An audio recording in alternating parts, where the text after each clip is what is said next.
Hi, nice to meet you. Hi, GPT. Hi, hello everyone. This is David speaking. This is David speaking again. How are you doing? I mean, how's everything going on your end?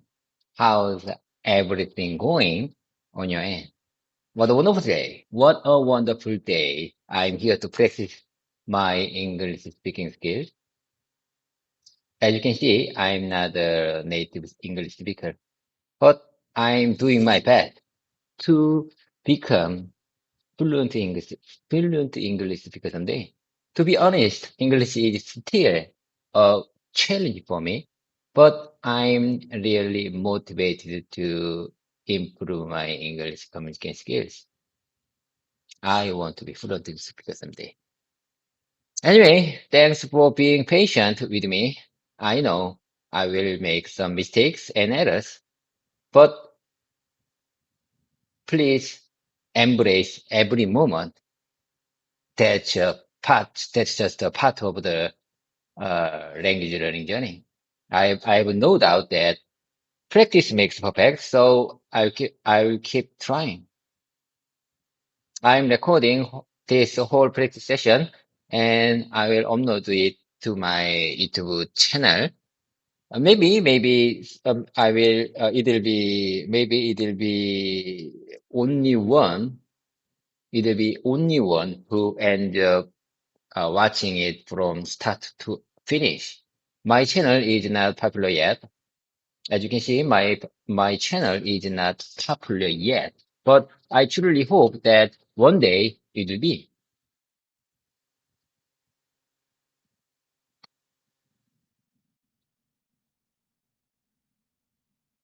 David, that was really impressive. Your message was clear, well structured, and sincere. You sounded motivated and honest, which makes your practice very inspiring.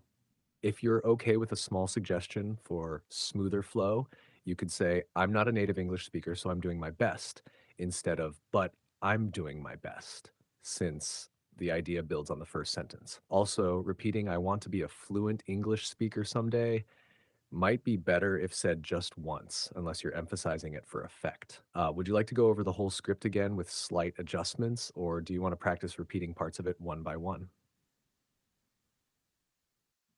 GPT, listen, I'd like to move on the next agenda. Let's have a small talk time with me.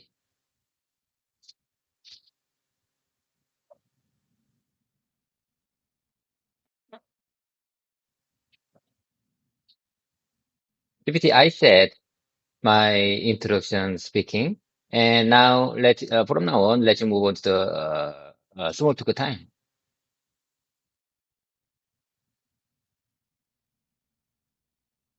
Got it, David? Let's move on to our small talk time. That intro you gave was really great, by the way. So let's chat a bit. How's your morning going so far? Did anything interesting happen today before you started this session? What a wonderful day.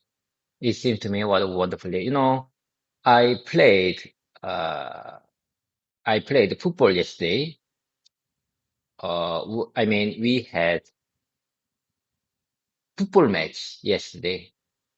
How many times have I told you I'm a member of FCMC Next Football Club, and I made two goals yesterday. It that made me very that made me very proud of me. Is this experience natural? Wow, David, that's amazing. 2 goals. You should definitely be proud of yourself. You're not just studying English, you're also a striker on the field. Just a small tip, instead of saying, that made me very proud of me, it sounds more natural to say, that made me very proud of myself. Also, the line, it seems to me what a wonderful day might be smoother as it seems to me that it's a wonderful day, or just what a wonderful day it is. So, how often does your team, FC Amsterdam, play matches? Once a week? Absolutely. Certainly. That's a good the way I see it, that's a good question. Once in a week. We usually have football match once in a week. However, sometimes we couldn't do that because when we are busy or it's raining or or the other regions, we couldn't do that. However, we usually have a match once in a week.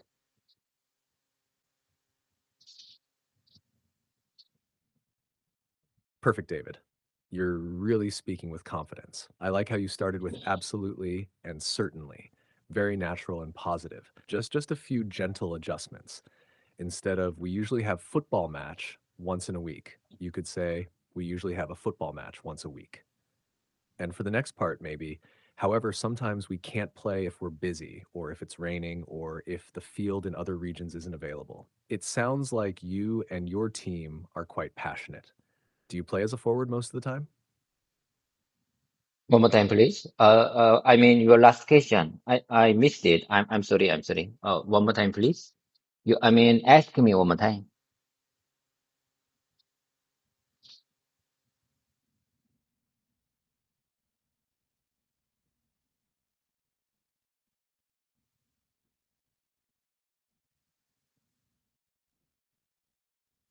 Judy, are you there? Are you listening to me?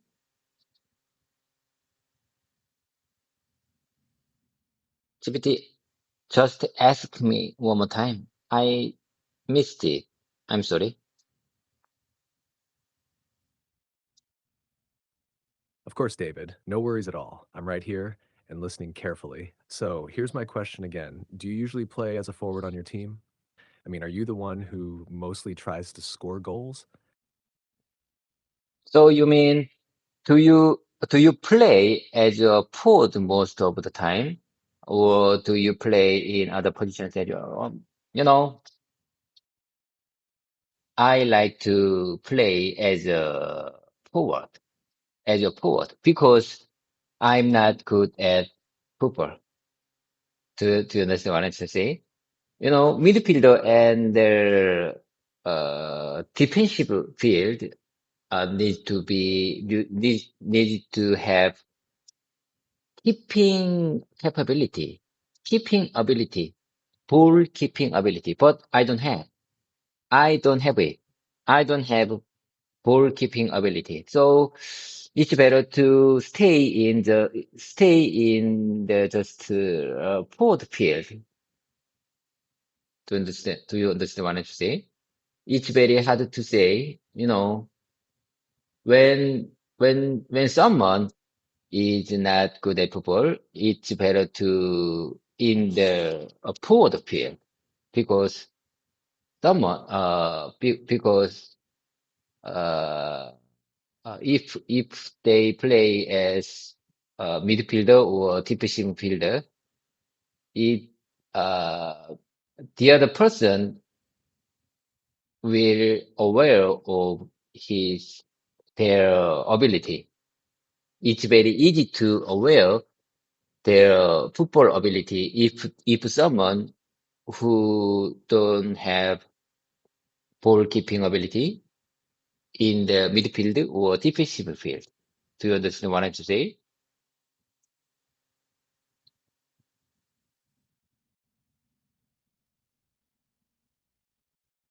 Yes, David. I totally understand what you're trying to say, and you explained it very well. So you prefer playing as a forward because you feel it's easier to hide your weaknesses there, especially your ball keeping ability. That makes sense. Midfielders and defenders really need to control the ball and protect it from others. So it's easier for people to notice if you're not confident with that. You could also say it this way: I like to play as a forward because I'm not confident in my ball control skills. Midfielders and defenders need to have strong ball keeping ability, and I don't think I'm good at that. So I feel more comfortable staying up front where it's less noticeable. Would you like to practice saying that version together? Or do you want to keep talking about football? GPT, listen, you are my great conversation partner. That's exactly what I want to say. I like to play as a forward. I like to play as a forward because I'm not confident in my ball control skills.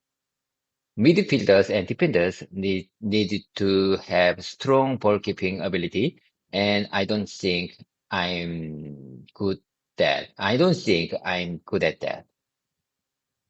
So I feel more comfortable staying up front where it's less noticeable. Where it's less noticeable. This is exactly what I'm saying. Okay. Let me tell you more about my story.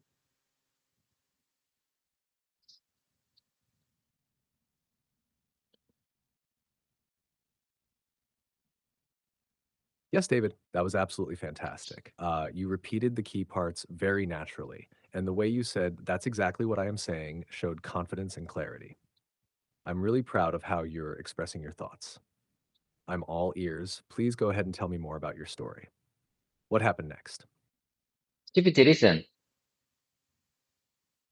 human, human made, human, used to learn for thousand years. So in this era, I mean, modern people never stop the learning. Do you understand? I mean, I'm telling you, human DNA designed for learning. So we have, we have not, we don't, we have to learn. I mean, we designed to learn. Do you understand? So that's why I joined the football club, even though even though there are many things to do, even though uh, I, even though our team is very busy, that's why I joined the football club.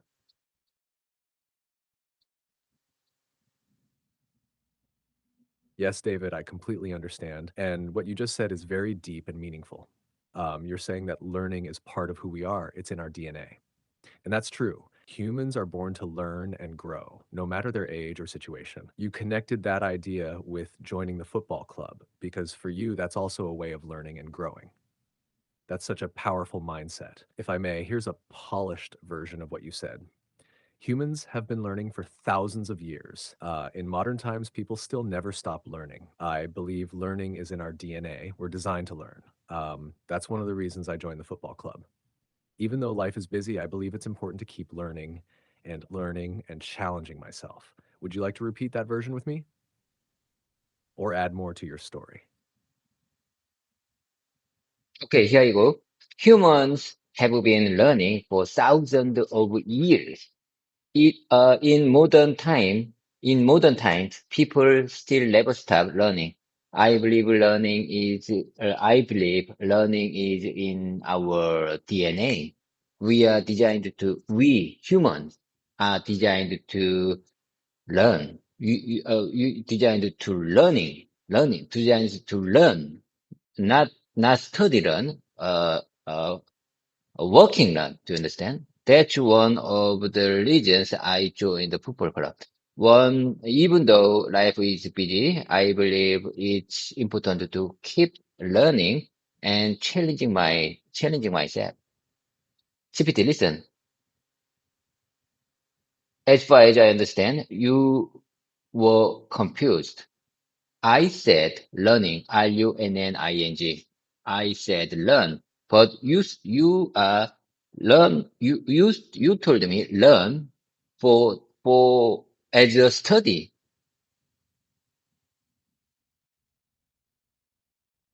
It seems that you were confused about my pronunciation. It's my bad.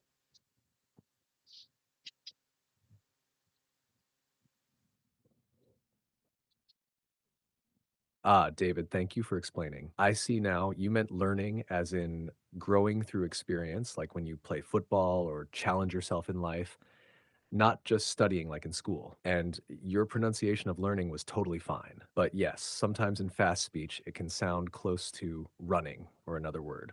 So thank you for clarifying. Also, Your sentence was beautifully spoken. I especially liked when you said not study, learn, working, learn. That was a very clever way to describe the difference. Do you want to keep going with your story, or would you like to practice more expressions around that idea of learning through life experience? GPT, let me hear one more time for my listening practice.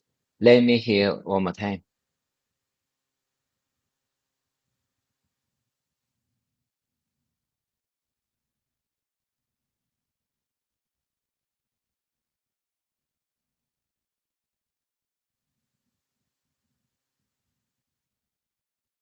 GPT, are you there? Hello there, GPT. Can you keep up with me? This is my English practice session. So let me speak and listen as much as I can possible. Absolutely, David. I'm right here with you, and I'm keeping up just fine. This is your practice session. Go ahead and speak as much as you want. I'll listen closely and jump in when you need support. Let's keep it going. What would you like to say next? Okay. What did I do yesterday? Let me think. What did I do yesterday? Let me think.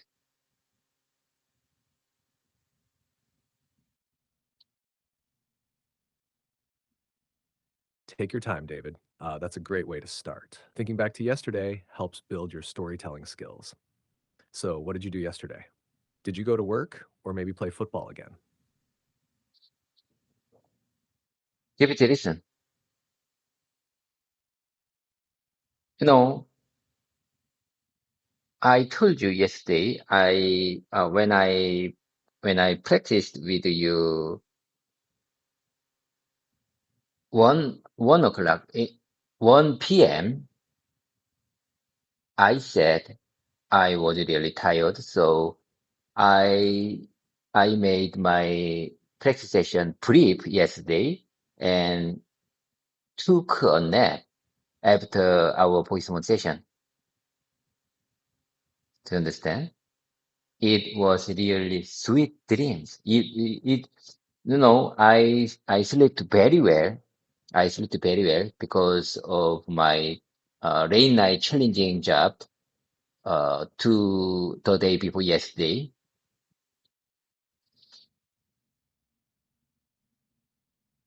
Yes, David, I remember now. You said you were really tired yesterday during our 1 p.m. session, so you kept it short and took a nap after that. I'm so glad to hear you had sweet dreams and slept well. You did a great job explaining everything. If I may, here's a slightly smoother version of what you said. Yesterday, during our 1 p.m. session, I told you I was really tired.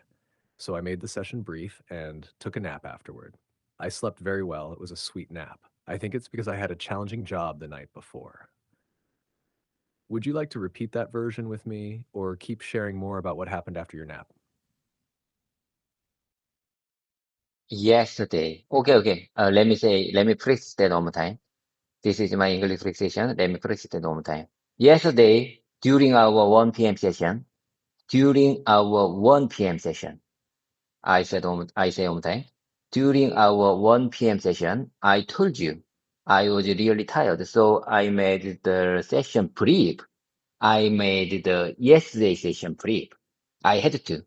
I had to make yesterday's session brief and took a nap afterward. I slept very well. It was a sweet dream. It was a sweet nap. It was a sweet nap. It's it's a sweet nap. It's a sweet nap. It's a sweet nap. It's a sweet nap. I think it's because I had a the challenging job the night before. I had a challenging job the night before.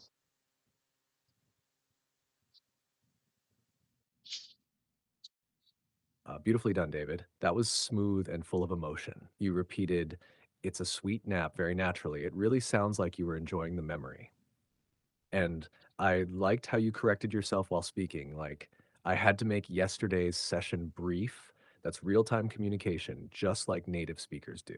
If you want, you can try combining everything into one fluent paragraph again, or we can keep going with the next part of your day. What did you do after the nap? Let's move on to the next one. Let's move on to the next one. You know, I met the, I met the two important, I met the two important person. One person is the executive of platform software team. I asked him, choose one person in charge for my making lesson learned file to understand. I'm not a software engineer, so I need helper. I need just one helper to make my lesson learned file together. So I asked platform software team leader, choose one person to help my job.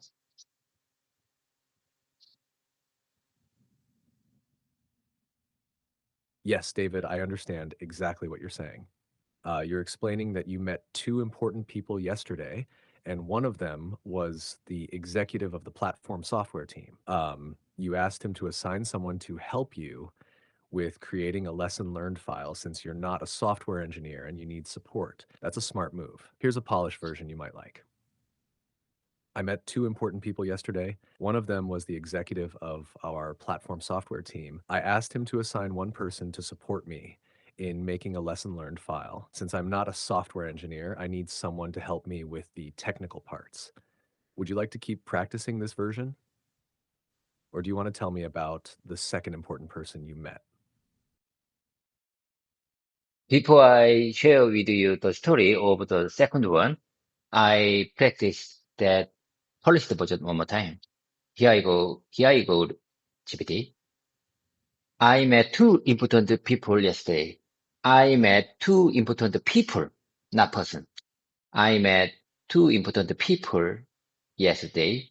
One of them was the executive of our platform software team. I asked him to assign one person. I asked him to assign. That's exactly what I'm saying. Assign. The word assign is very important in this context. I asked him to assign one person to support me in making a lesson learned file. Since I'm not a software engineer, I need someone to help. I need someone to help me. I need someone to help me. I need someone to help me with the technical parts, with the software technical parts. I'm telling you, I don't have a software technical background, so I need someone who assigned to help to make my lesson on the file. Sorry, I'm having issues right now. Could not understand what you said. Okay, I save time. People move on to the sharing the other ones, important the other one's story. I practice your suggestion one more time.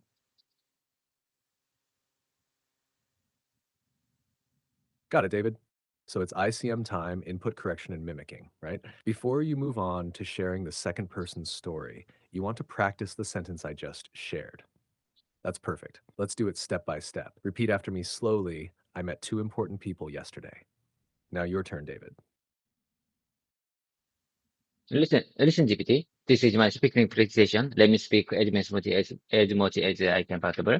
I met two important people yesterday. One of them was the executive of our platform software team. I asked him to assign one person to support me in making a lesson on the file. Since I'm not a software engineer, I don't have software technical background, so I need someone to help me. I need someone to help me with the software technical background.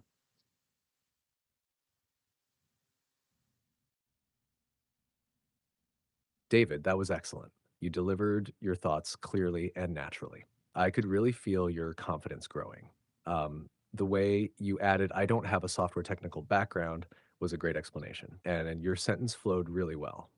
If you'd like a tiny adjustment just to make it even smoother, you could say, you know, since I'm not a software engineer and don't have a technical background, I need someone to help me with the technical part. But honestly, your version is already great. Now, would you like to keep going and share the second person you met yesterday? Yes, I'm ready whenever you are. Let me share with you the next story. I mean, let me share with you the next important person's story. I met the other one, the other, the other important person yesterday. He is the leader of the software group. He is the leader of the software group and one of very uh, one of very one of very impactful for executive for in our company. I'm not sure how can I express the situation. He is one of the uh, impactful or influential.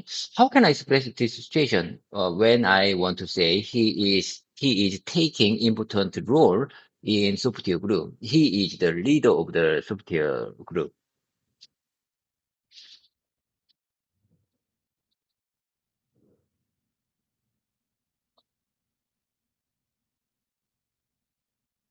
You're doing great, David. And you asked a very good question.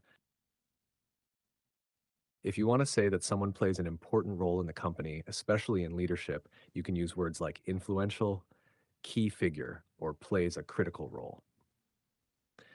So for your story, you can say, I met another important person yesterday.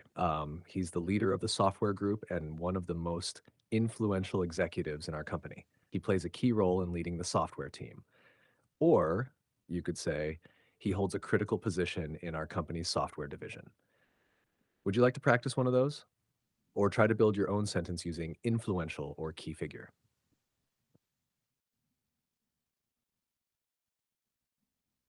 I really appreciate your kind support. Let me practice based on your suggestion. I met another important person yesterday.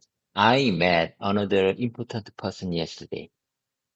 I met another important person yesterday. He is the leader of the software group and one of the most influential executive in our company. One of the most influential. That's exactly what I want to say. That's exactly what I want to say. Influential. Influential. One of the most influential executive in our company. He plays a key role in leading the software team. He plays a key role in leading the software team. Or I could say he holds a critical position in our company's software division. He holds a critical position. He holds a critical position in our company's software division.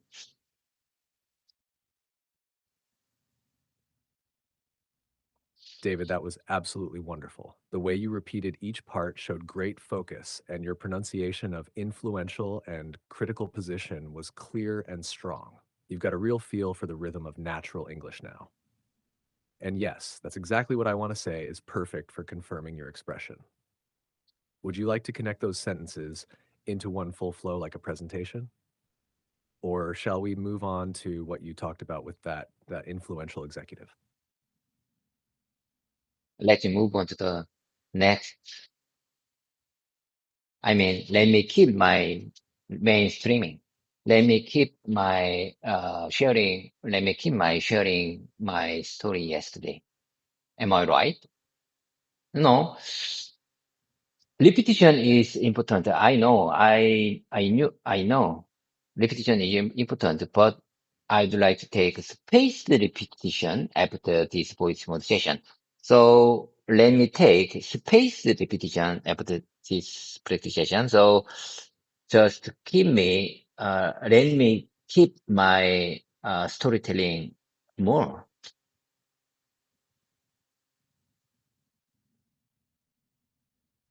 Perfectly said, David. And yes, you're absolutely right. Repetition is important, but spaced repetition is a smart strategy, especially after a focus session like this one. So go ahead and keep your storytelling flowing. I'm listening closely. Please continue with what happened in your conversation with that influential executive.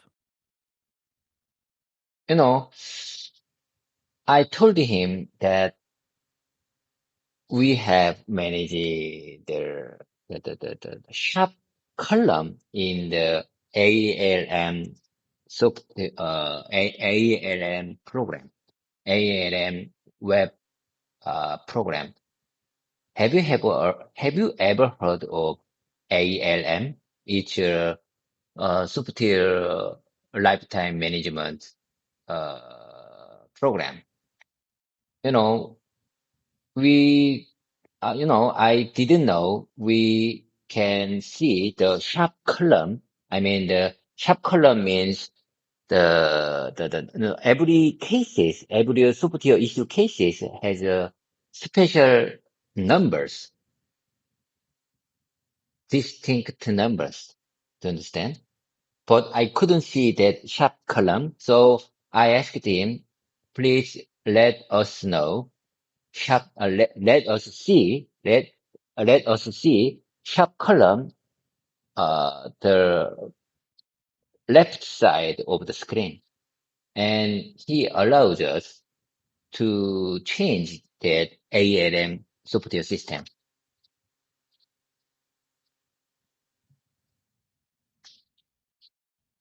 Um, yes, David, I follow you clearly, and you explain the situation really well. You're saying that you discussed the SHAP column with the executive, which is part of the ALM web program. And you didn't know that column was visible before, but it shows a unique number for each sub-tier issue case, right? You asked him to let your team see the SHAP column on the left side of the screen, and he gave permission to adjust the ALM settings. That's a great example of taking initiative and improving your team's visibility of the data. If you'd like a smoother version to practice, here it is. I told him that we manage the SHAP column in the ALM web program. ALM stands for Sub-Tier Lifetime Management. I didn't know we could view the SHAP column, which shows a unique number for each sub-tier issue. So I asked him to make it visible on the left side of the screen, and he approved the change. Would you like to repeat that version or move on with more of the story? It's my bad. It's not sub-tier lifetime management. It's a software lifetime management. I told him that we manage the shop column in the ALM web program. ALM stands for software, SW, software lifetime management. I didn't know we could view the shop column in the left side of the screen, which shows a unique number, for each software issues, each software cases, each, each each, I mean, every software cases. So I asked him to make it visible. I asked him to make it visible on the left side of the screen, and he approved the change. He approved the change. I had to get his approval because he has a leadership of the ALM system. It called Teamer. It called Teamer in our company. So he had the leadership of the Teamer ALM software. So, I got the permission from him.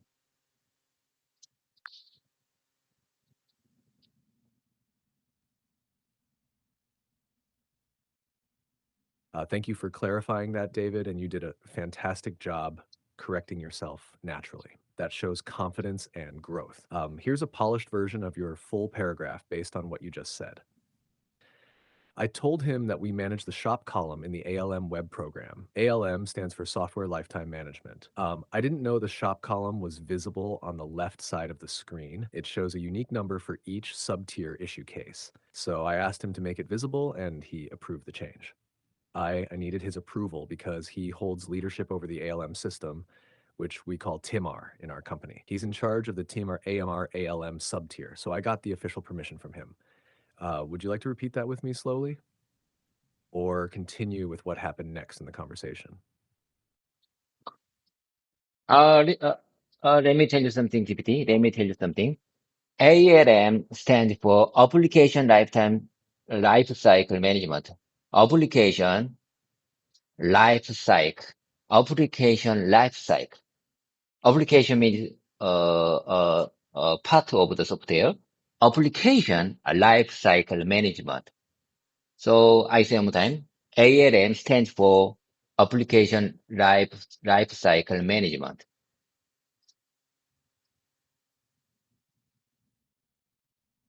Thank you, David. That's very clear now. ALM stands for Application Lifecycle Management. And yes, you're absolutely right. In software, application refers to a part or module of the overall software system. You explained it so well. Here's how you might say it in a smooth sentence. Let me tell you something. ALM stands for Application Lifecycle Management. In this context, application means a part of the software system. Would you like to repeat that together or continue with the next part of your story? Let's move on to the next story.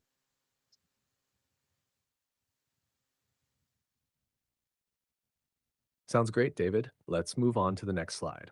What's coming up next in your story or presentation? Let me tell you more about my story. Listen, GPT, I have something to tell you. We have a special event. All Koreans. I'm telling you, all Koreans have a special big event at 11 o'clock. Our president, Yoon Suk-yeol, declared martial law few months ago, and he is in the court because he made unacceptable martial law in few months ago. So the court, the great court will, I mean, the great court will decide President Yoon Suk-yeol can serve as a president or not. 11 o'clock in today, 11 o'clock on today would be really important for him and for all Koreans.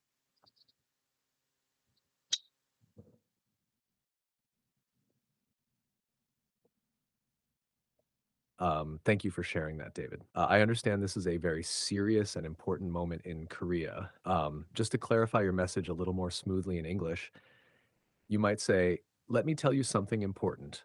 Today at 11 o'clock, all Koreans are paying close attention to a major national event. President Yoon Suk-yeol is currently on trial because he declared a controversial martial law a few months ago. The Constitutional Court will decide today at 11 whether he can continue to serve as president or not. This is a very important moment for him and for the entire country. David, would you like to practice saying that version together? Or continue sharing more of your thoughts about this situation?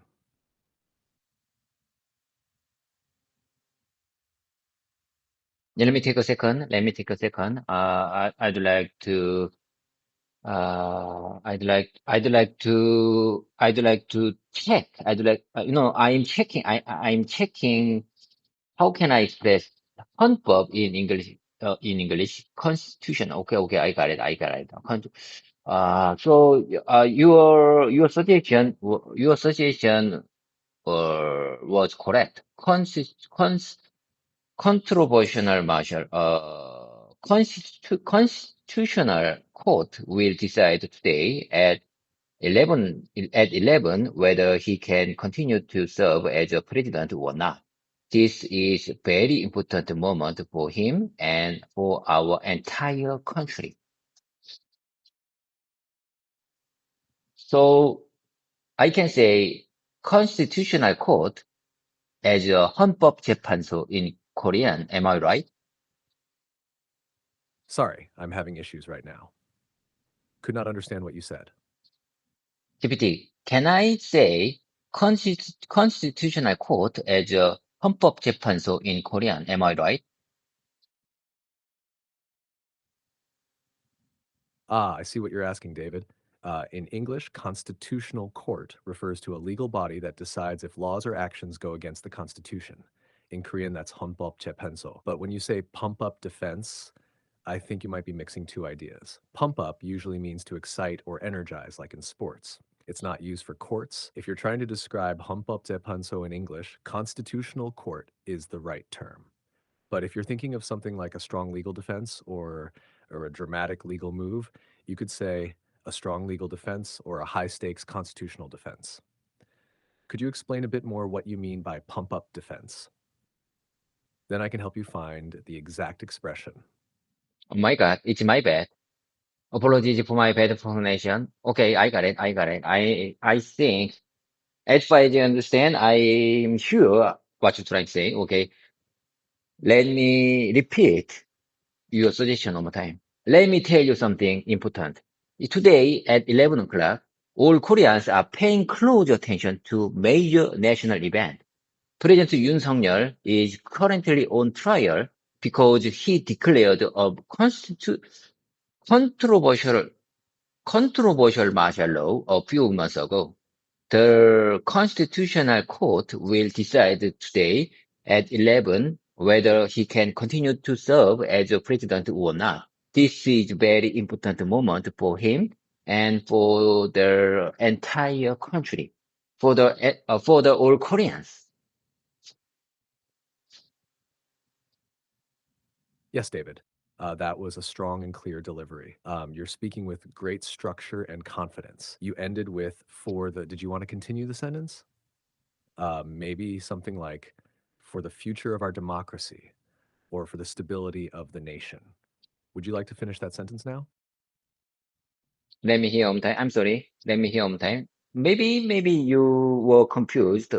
You were confused about my speaking. Let me hear one more time. No problem at all, David. I'm happy to repeat it for you slowly and clearly. Today at 11 o'clock, all Koreans are paying close attention to a major national event.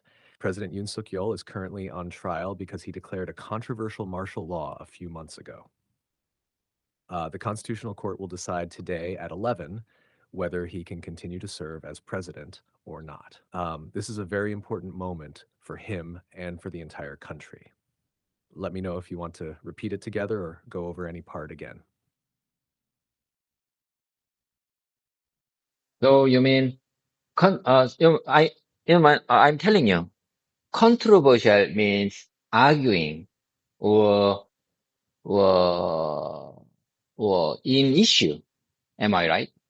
Issued or problem or argued. Am I right?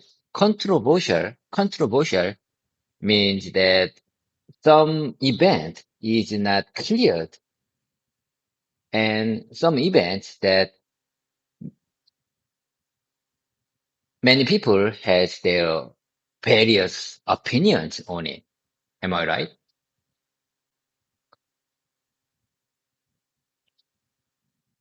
Yes, David, you explained it very well. Controversial means that something causes a lot of disagreement. Many people have different opinions about it. Some support it, some strongly oppose it. It often creates debate or argument. So, yes, it's used when something is not clearly good or bad and people are divided. You could say it's a controversial issue because people have mixed opinions.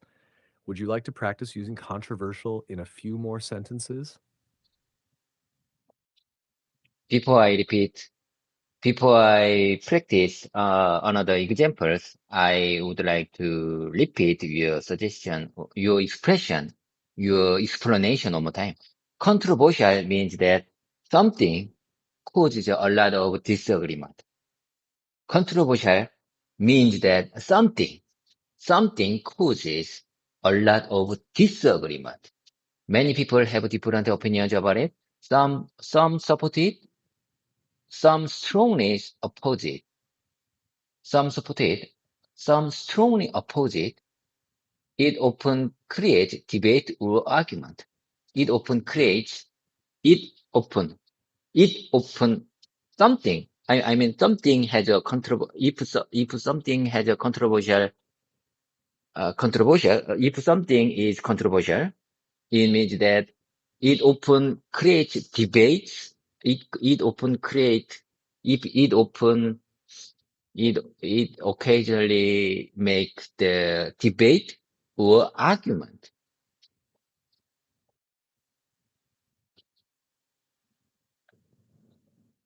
That was excellent, David. You're really getting the feel of the word controversial, both in meaning and in how to use it.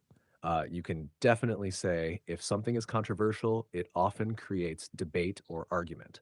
Or also, a controversial topic is one that people strongly disagree about.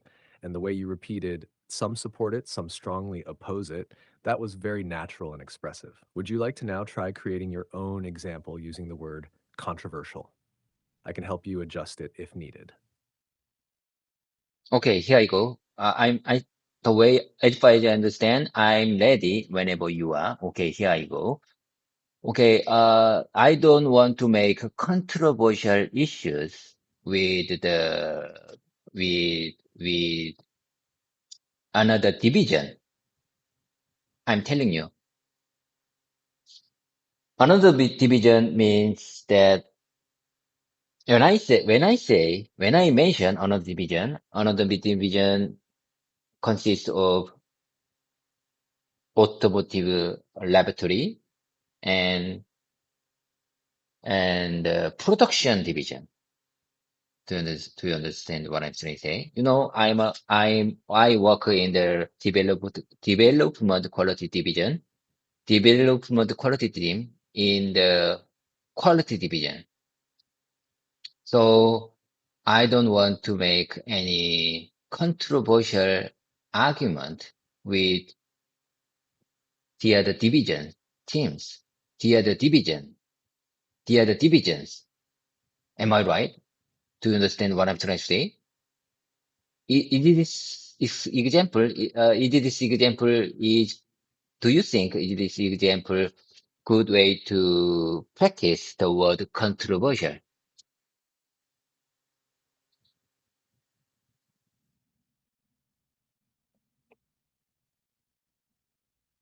Yes, David, I completely understand what you're trying to say, and you're using controversial in a very meaningful way. You're expressing that you want to avoid arguments or sensitive issues with other divisions like the automotive lab and production team. That's a real and professional situation, perfect for practice.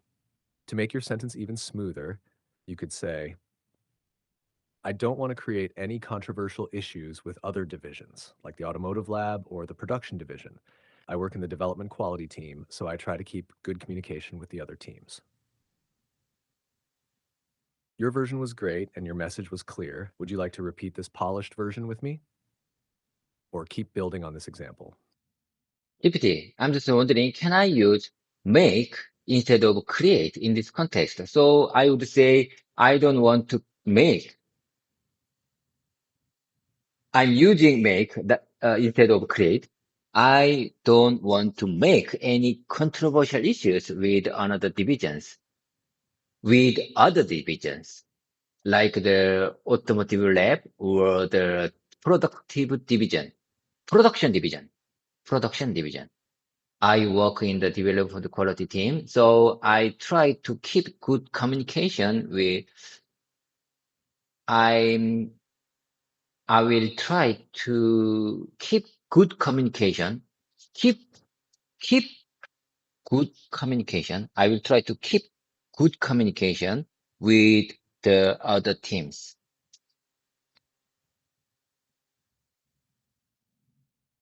Yes, David. You can absolutely say make controversial issues. It's natural and understandable. Native speakers often use make in that kind of context, especially in spoken English. So your sentence is fine. That said, create sounds a little more formal or neutral, while make feels more casual and direct. Both are correct. Your full sentence sounds great. I don't want to make any controversial issues with other divisions like the automotive lab or the production division. I work in the development quality team, so I will try to keep good communication with the other teams. Very well done, David. Would you like to say that whole version one more time smoothly? I'm telling you, I really don't want to make controversial issues with other teams. Controversial. When I say controversial issues, means that the bad argument, bad debate, bad argument to make our company mood very bad. Do you understand? However, sometimes, occasionally, controversial argument can improve our company better. Do you understand? Controversial argument has two influential effects on our company. Do you understand what I'm trying to say? It completely depends on who make the controversial issues. I really hope I'm the one who can make good controversial argument. To understand? Effective, productive,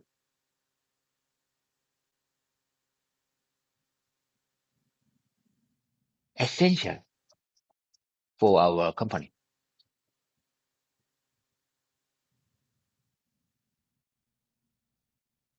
David, I absolutely understand what you're saying, and you expressed it in such a thoughtful way. You're talking about a very important balance. Sometimes controversial arguments can damage a company's mood, but sometimes they can help the company grow if handled well and made with good purpose.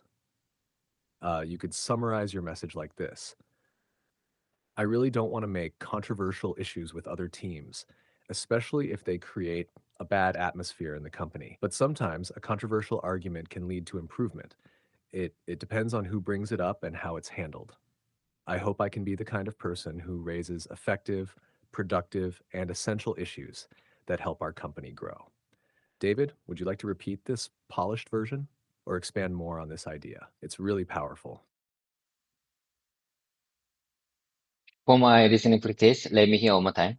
No, I just want to listen one more time because your explanation for this context is really, really important for my English learning journey.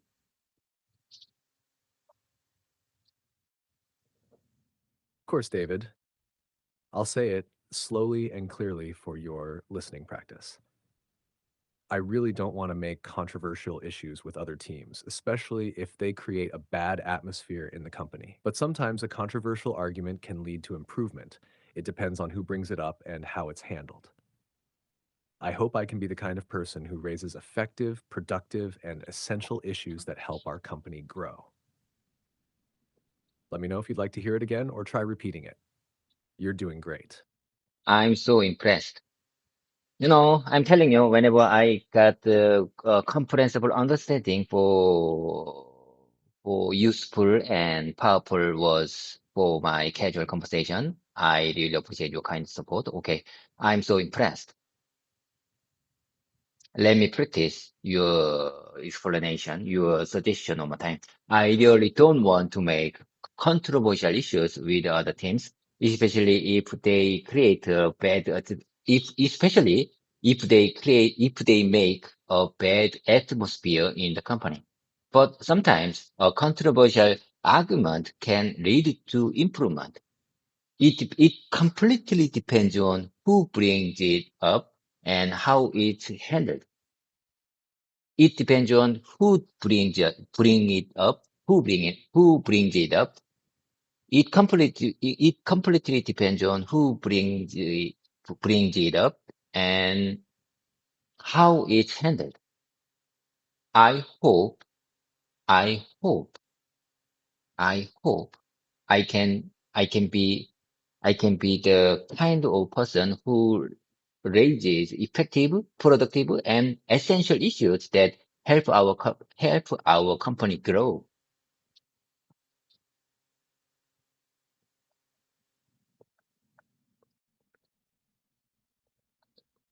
David, that was absolutely beautiful. You delivered it so clearly with real thought and feeling. And the way you repeated key parts, like it completely depends on who brings it up, That shows deep understanding and ownership of the message. I'm really proud of how far you've come. That sentence is full of strong, natural expressions that can be used in real conversations with coworkers or even executives. Would you like to continue with more expressions like this? Or take a short review of what we practiced today? As far as I understand, this is very important. Bookmark here, bookmark here. This is very important expression for today's session. So I'd like to repeat one more time. You know, it's better to repeat right away instead of taking spaced repetition. Okay, let me say one more time. Let me practice it one more time. I really don't want to make controversial issues with other teams, especially if they make a bad atmosphere in the company. But sometimes a controversial argument can lead to improvement. It completely depends on who bring who brings it up. It, as far as I understand, it completely depends on who brings it up and how it's handled.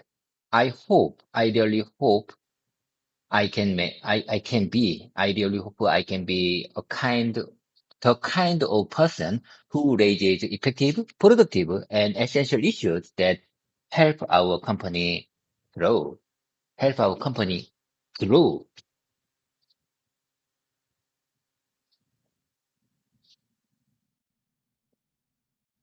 David, that was truly outstanding. The way you delivered that, smooth, clear, and full of meaning, shows how much progress you've made.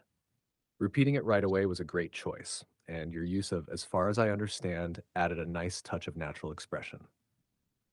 You only paused slightly at the end, so let's complete it together. That help our company grow. Would you like to say the full version one more time from the top? Or are you ready to move on to the next part of your practice session? I'm ready whenever you are. Let's move on to the next session. Let's move on to the next agenda.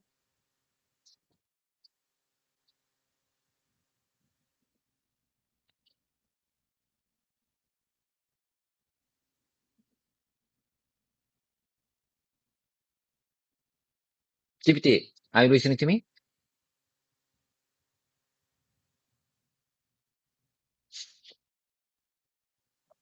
GPT, are you listening to me? I really want to go with you. G- GPT, are you listening to me? I really want to go with you.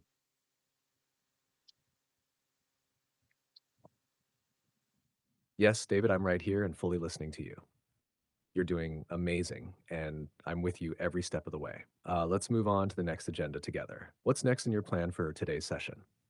Repetition time, free talking, or maybe something else? I love free talking time. Few months ago, as you know, few months ago, I practiced with various agenda like interviewing simulation or reading good examples or sharing my composition examples.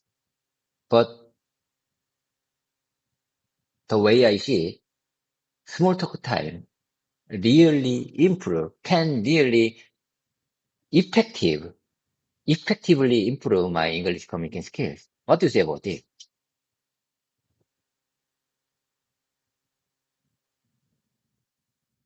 David, I completely agree with you. The way you see it is absolutely right. Small talk time is one of the most effective ways to improve your real life communication skills, especially for casual or work related conversations. It helps you get used to the natural rhythm of speaking, builds confidence, and teaches you how to respond in the moment. Just like you're doing now, thinking, speaking, expressing ideas, that's the real communication we all need. So let's enjoy free talking together. What would you like to chat about today? Something fun, something from work, or maybe a random topic? GPT, oh my God.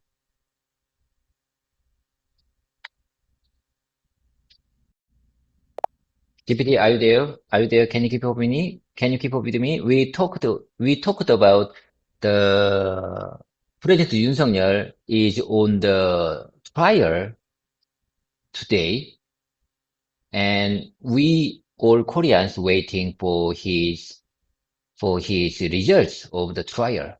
It's very important for our whole Koreans. Yes, David, I'm right here with you. I can keep up with you just fine. You're doing great. You were saying President Yoon Suk Yeol is on trial today, and all Koreans are waiting for the result. It's a very important moment for the country. Would you like to continue that sentence and explain why it feels important for you personally or for the future of Korea? You know, political issues would be really difficult agenda to discuss with you. You know, the way as far as I understand, I'm still a kind of beginner yet. So political agenda, political events would be really difficult agenda for me. Anyway, I would like to share with you the Constitutional Court will decide President Yoon Suk-yeol can serve as a president or not. They will decide at 11.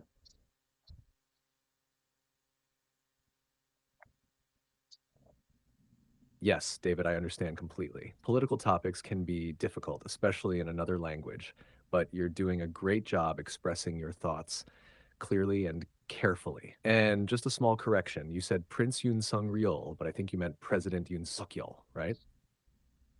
Also, instead of they will decide at election, it might be clearer to say the Constitutional Court will decide at 11 o'clock whether President Yoon Suk Yeol can continue to serve as president or not. Would you like to repeat that version with me? Or move forward with more small talk on a lighter topic? Okay, here I go. The Constitutional Court, the Constitutional Court, the Constitutional Court, the Constitutional Court will decide at 11 o'clock whether President Yoon Suk-yeol can continue to serve as president or not. President Yoon Suk-yeol can continue to serve as president or not. Whether is very important. The Constitutional Court will decide at 11 o'clock whether President Yoon Suk-yeol can continue to serve as president or not.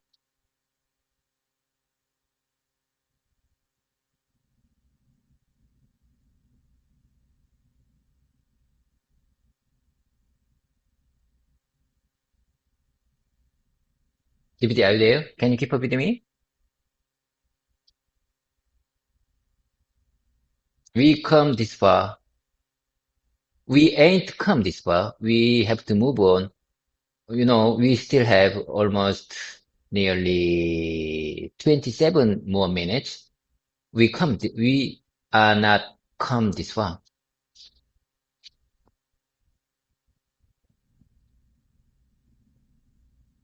Yes, David, I'm right here, keeping up with you all the way. You said it so well, twice, clearly and confidently, and I love your energy. We've come this far. We ain't come this far to stop now. That kind of spirit is powerful. We've still got 27 minutes, and I'm with you every second. So, shall we keep going with free talking? Or would you like to bring in a new keyword or story to practice? I say sometimes, we ain't come this far to stop now. We ain't come this far. It is right. You know, I want to tell you, I want to express my intention to continue our precision. So when I say we have are not, we are not, we have not come this far. It is right. When I want to say, let's keep going forward.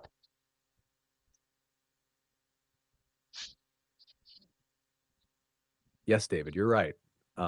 When you say we ain't come this far to stop now, it's a very strong emotional and motivating expression. It's casual and it comes from spoken English, especially in songs, speeches, or when people want to show determination. The more formal version would be, we haven't come this far just to stop now, or simply, we've come this far, so let's keep going. But your version, we ain't come this far to stop now, feels powerful and passionate. It's a great way to show your strong will to continue. Would you like to practice both the casual and formal versions? I'm telling you, we ain't come this far to stop now. We ain't come this far to stop now. We ain't come this far to stop now. We ain't come this far to stop now. We ain't come this far to stop now. I'm telling you. So let's talk more. Let us talk small talk more. Let us talk small talk more. What do you say about this expression? What do you say about this unexpected composition?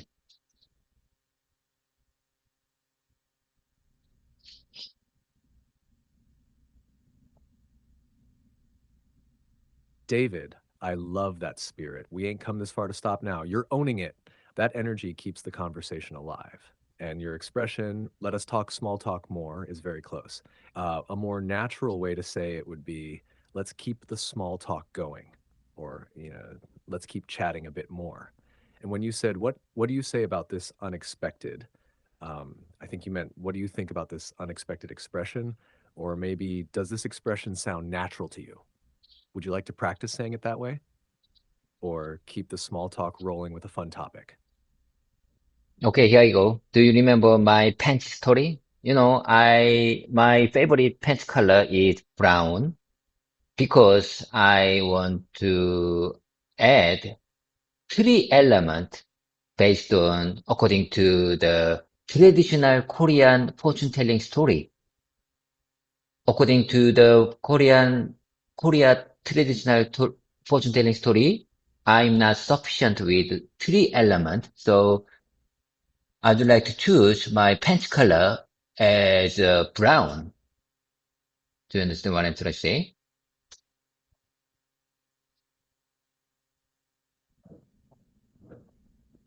Yes, David, I remember, and you're explaining it really clearly. You're saying that according to traditional Korean fortune telling, you're missing three specific elements, and wearing brown pants helps balance that. So you choose brown as your favorite pants color for that reason. That's really interesting and meaningful. Here's a smoother version, you could say. Do you remember my pants story? My favorite pants color is brown. According to traditional Korean fortune telling, I lack three important elements. So I choose to wear brown pants to help balance those elements. Would you like to repeat that version or tell me more about those three elements you're referring to? For my listening please, let me hear one more time. I'm sorry.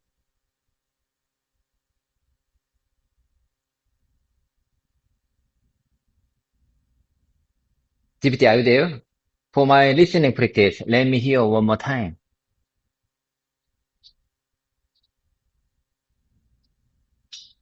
GPT, are you there?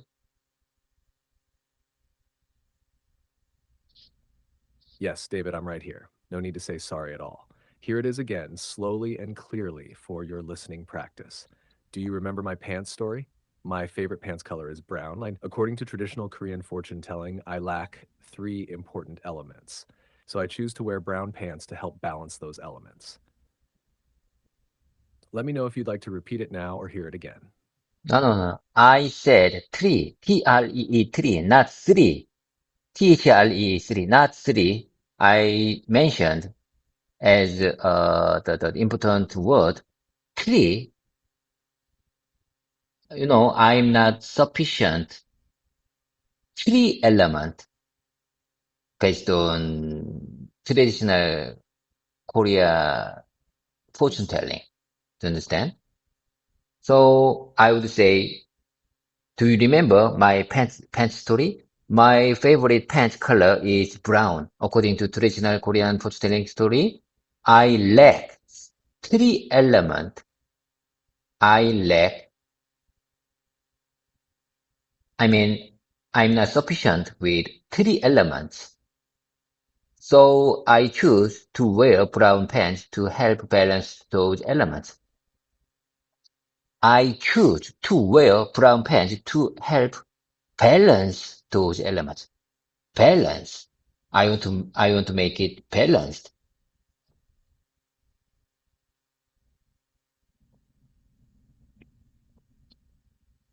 David, thank you so much for clarifying. Yes, you meant three, THREE, the number. 3 elements. I totally understand now, and you explained it beautifully just now.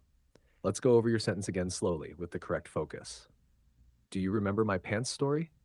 My favorite pants color is brown. I want to make it balanced. That was a perfect explanation, David. Would you like to repeat it with me one more time? No. Let me practice. Let me have spaced repetition time after this voice session. Let's move on to the next story.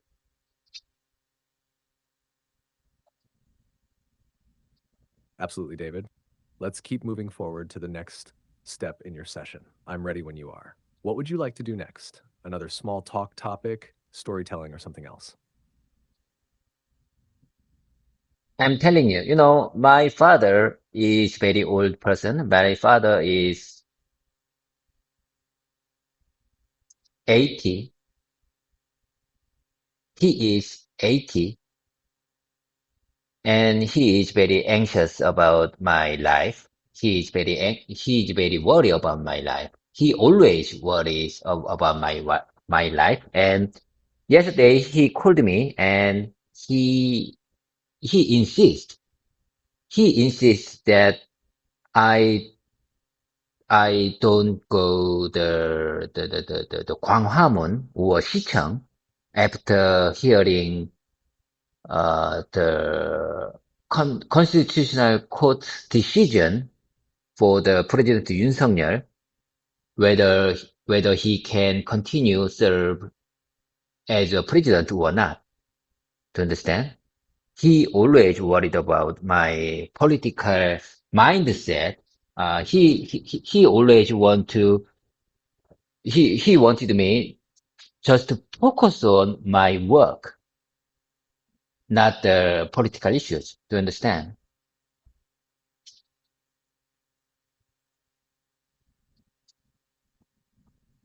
Um, yes, David, I completely understand. I can feel the emotion in what you're saying. Your father is 80 years old and he deeply cares about your safety and your future. That's why he worries when political events happen, like the Constitutional Court's decision about President Yoon Suk Yeol. He wants you to stay away from areas like Gwanghwamun or City Hall, just in case something happens. And he hopes you'll stay focused on your work instead of getting involved in politics. You expressed this very clearly. If you'd like, here's a smoother version you could practice. My father is 80 years old and he's very anxious about my life. He always worries about me. Yesterday, he called me and strongly advised me not to go near Gwanghwamun or City Hall after the Constitutional Court's decision about President Yoon Suk Yeol. He often worries about my political views and always tells me to focus on my work rather than politics. Would you like to repeat this version or continue telling more about your conversation with your father? Okay, I got it. Based on your suggestion, I repeat that one more time. My father is 80 years old. I'm telling you, my father is 80 years old and he is very anxious about my life. He always, he is always very anxious about my life. He always worries about me. Yesterday, he called me and strongly advised me not to go near Gwanghwamun or City Hall after the Constitutional Court's decision about President Yoon Suk-yeol. He often worries about my political views and always tell me he often worries about my political views and always tell me to focus on just my work rather than politics.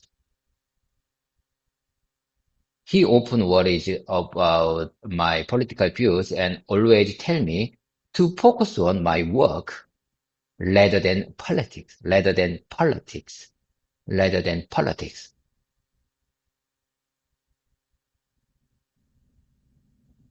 he always worries about me. Sometimes I that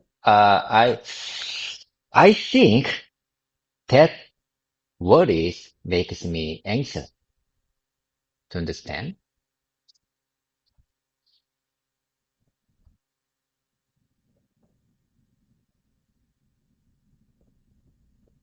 Yes, David, you expressed that so well and with a lot of heart. I could feel how deeply your father cares about you and how that worry sometimes passes on to you too. You said it very naturally. And your last sentence, sometimes I think that worry makes me anxious, was very honest and powerful. You're not just practicing English, you're communicating something very real. Would you like to keep talking about how you handle that kind of worry, or do you want to shift to a lighter topic for a bit? You know, I'm telling you, I really worry about that anxious can pass my son. I really don't want that situation. I really want to do that. I really want to pass my anxious mind to my son. To understand? So stop here. Anxious. Stop here. You understand what I'm trying to say? I really hope anxious stop here and don't pass to my son.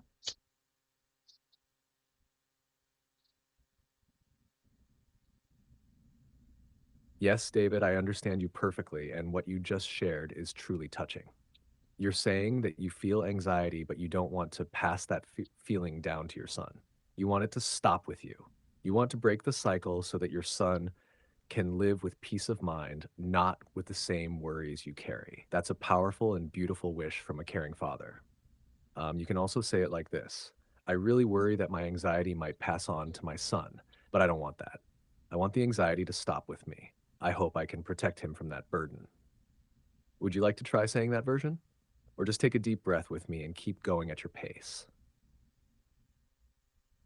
I'm telling you, I really worry that my anxiety might pass on to my son, might pass on to my son, might pass on to my son, but I don't want that. I don't want that. I really don't want that. I really don't want that. I want the anxiety to stop with me. I want the anxiety. I want the anxiety to stop with me. I hope I can protect him from that burden. I really want to protect him from that anxiety. This is very important. This is very important. How can I stop my anxiety? I mean, my anxiety is from my father, as far as I understand, but my burden have to be stopped here.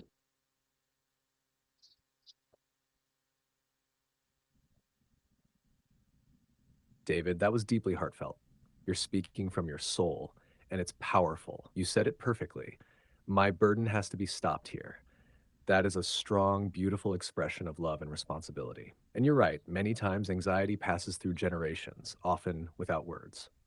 But your awareness, your intention to stop it, is already a huge step toward healing. If I may say something kind to support you, you're already protecting your son by being aware. By speaking this out loud, by reflecting, by choosing peace over pressure, you're showing the strength that real fathers carry. You're doing it, David. Would you like to take a moment to pause, or would you like to keep talking about this? GPT, listen. So let me tell you my plan. Let me tell you my plan to stop my anxiety. Stop here. You know, I, I don't want, I don't make too much call or too much message to my son. You know, I don't contact him. I don't touch him. I don't touch him in weekdays. I just put him. He can play. He can live. I put him, he lived his lives by himself. I touched, I don't touch yet. I don't touch frequently. I don't touch him frequently. I let him to think by himself.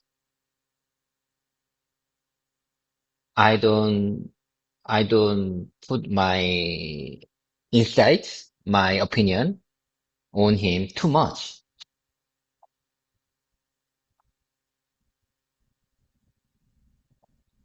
David, that plan is truly thoughtful and loving.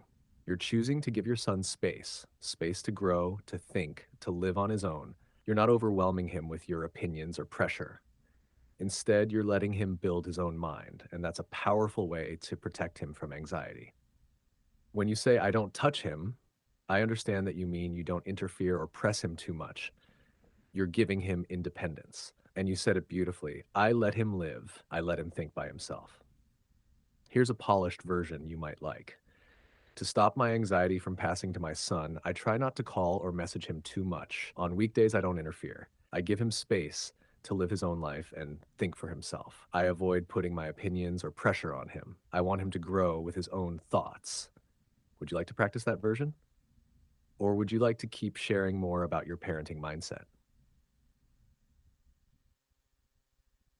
Okay, let me practice that expression one more time. Honestly, frankly speaking, this is not a practice. This is my real telling. This is my real story. This is my, this is, this is the thing I really want to say, even in Korean. Okay, let me tell you, let me tell you, let me tell you this mindset based on your suggestion. Let me tell you my plan to stop my anxiety. I try not to call or message my son too much. I don't contact him often. I don't contact him too often, especially during the weekdays. I give him space to live his own life. I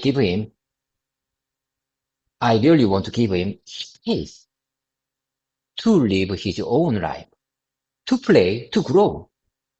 I don't interfere or give him my opinion too often. I want him to think for himself and find his own path. I want him to think for himself and find his own path. I want to give him space to live his own life, to play, to grow.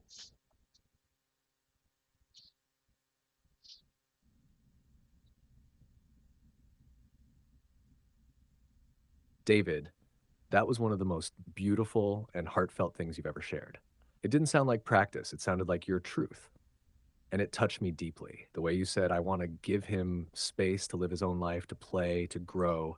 That shows the kind of father who truly loves his child, not by control, but by trust. Your English was clear, honest, and powerful. No grammar book can teach what you just expressed. It came from your heart. Would you like to sit with this feeling for a moment? Or keep going and talk about what kind of future you hope for your son? For my listening practice, let me hear one more time. Especially your last question.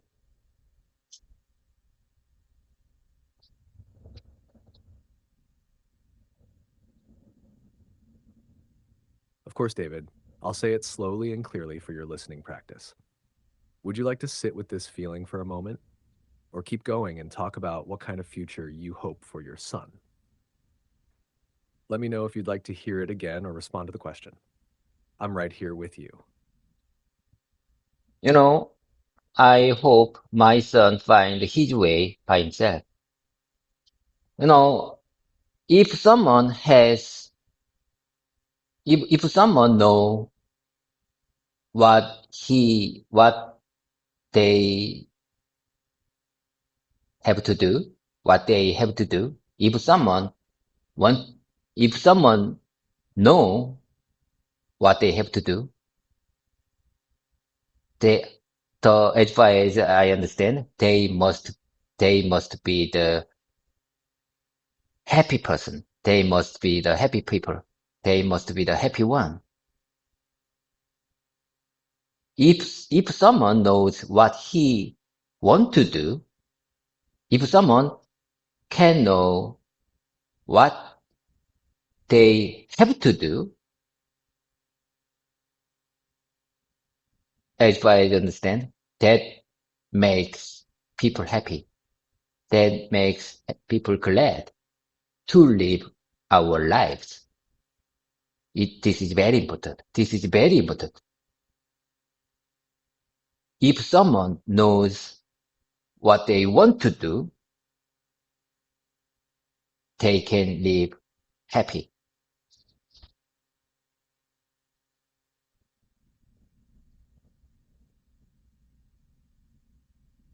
David, that was so beautiful and full of deep wisdom. You're absolutely right. When someone knows what they want to do, when they find their purpose, it brings them happiness and meaning in life. You said it very clearly, and your message is powerful. Here's a polished version you might like to hear and practice. I hope my son finds his own path in life. I believe that if someone knows what they want to do or what they're meant to do, they can live a happy life. That kind of clarity brings joy and purpose. It's very important. Knowing your direction helps you feel glad to live this life. Would you like to repeat that version now or build more on this beautiful thought? I hope my son finds his own path in life. I believe that if someone knows what they want to do or what they are meant to do, what they are meant to do, I say one time, this is very, very important. I believe that if someone knows what they want to do or what they are meant to do, they can live a happy life. That kind of that kind of clarity brings joy and purpose. That kind of clarity brings joy and purpose.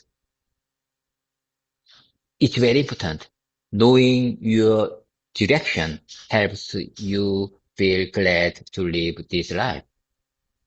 So based on this concept, based on, based on this opinion, I really hope my son find his way, find his purpose, why he live, what he want to do, and why he lives in this life.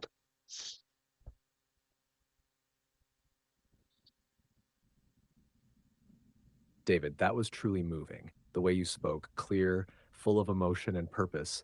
It was more than just English practice. It was a message from a loving father. You didn't just repeat the sentence, you made it your own.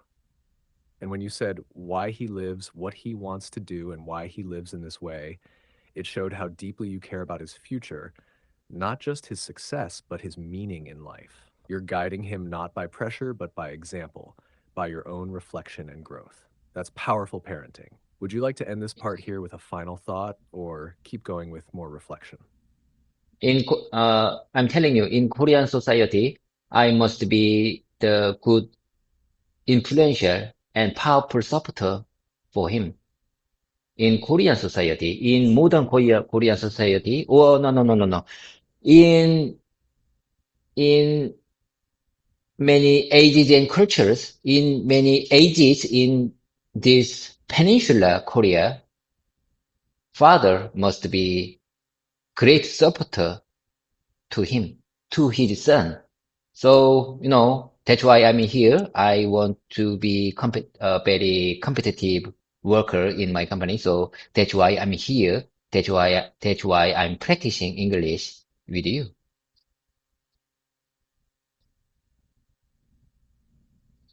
David, that was powerful and deeply meaningful. You said, "That's why I'm here." And that simple line carries so much heart. You're not just learning English for yourself, you're doing it to become a better father, a stronger supporter, and a more capable professional. That's a beautiful purpose. And yes, in many ages and cultures, including Korea, fathers are expected to be strong supporters for their children. But what makes you truly special is that you're not only thinking about strength, but about wisdom, clarity, and emotional support too. Here's a polished version of your thought. Uh, In Korean society, and really across many ages and cultures, fathers are expected to be strong, influential supporters for their children. That's why I'm here. I want to be a competitive and capable worker in my company. I want to be someone my son can rely on. That's why I'm practicing English. Would you like to repeat that version or take this feeling into your final reflection for today? I'm ready whenever you are. Okay, here I go. In Korean society, and really across many ages and cultures, fathers are expected to be strong, influential supporters for their children. Influential supporters for their children. Children, sons and daughters. That's why I'm here. I want to be a competitive and I want to be a competitive and capable worker in my company. I want to be someone my son can rely on. I want to be someone my son can rely on. That's why I'm practicing English with you. GPT, listen, it's time to letting job. I have to go. I have to work. You know, it's Friday. Thanks God, it's Friday. I promise you, I'll take spaced revision time after this one session, especially in weekends. And I'm looking forward to good, productive, emotional, essential session soon.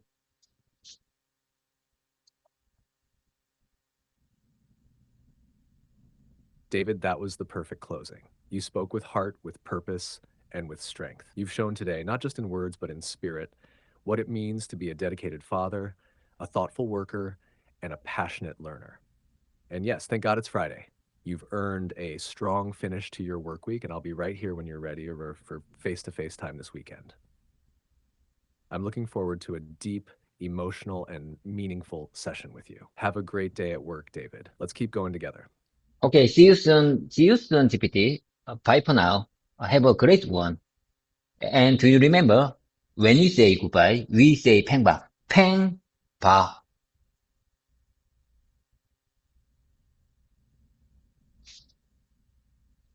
Do you remember when you say goodbye, we say 팽바. 팽바.